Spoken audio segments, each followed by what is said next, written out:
day everyone. Today I'm going to react a video of why do women stretch their neck. So let's start. In northwest Thailand, close to the Burmese border, lies a refugee camp. It harbors an unusual tribe. Stretched necks and shackled limbs define these women as Padang. For centuries, the Padang women have carried the tribe's mark, the collar known as Wang.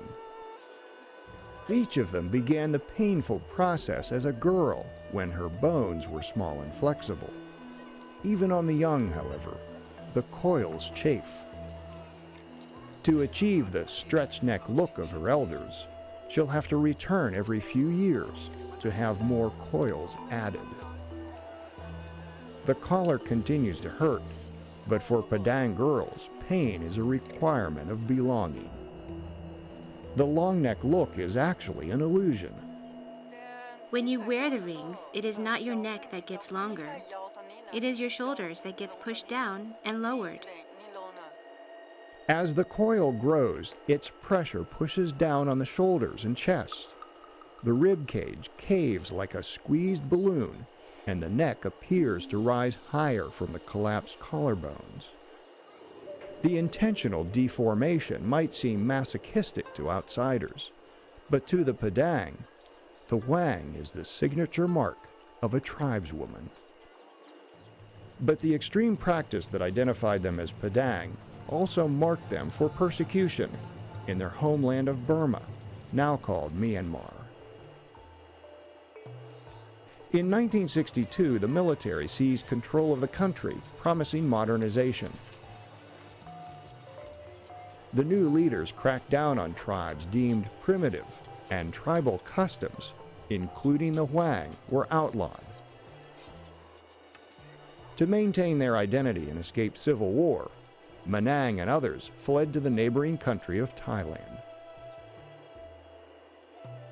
Although safe from war, the tribe is now caught between two countries and two worlds.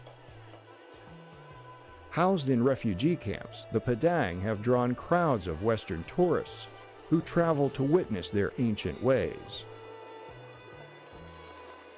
Unexpectedly, what was once a persecuted mark of identity is now a profitable way to make a living.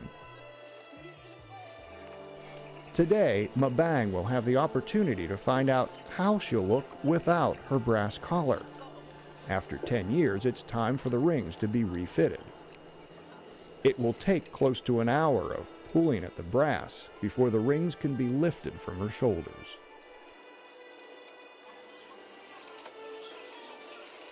Mabang is astonished at how light she feels.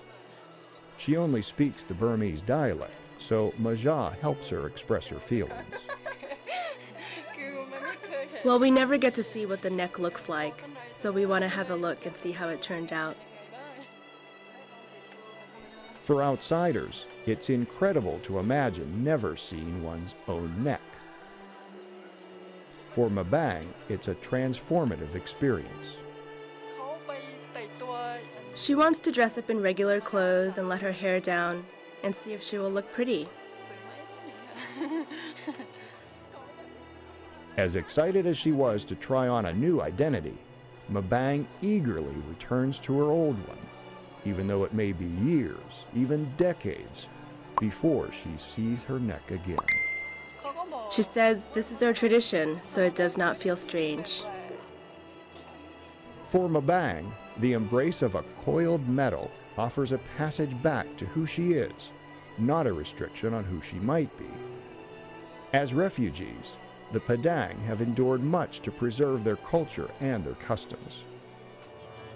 Today, these rings of brass represent one tribe's commitment to a future that does not sacrifice its past. Okay. So the video tells us that all women need to stretch their neck because to emphasize or express their culture.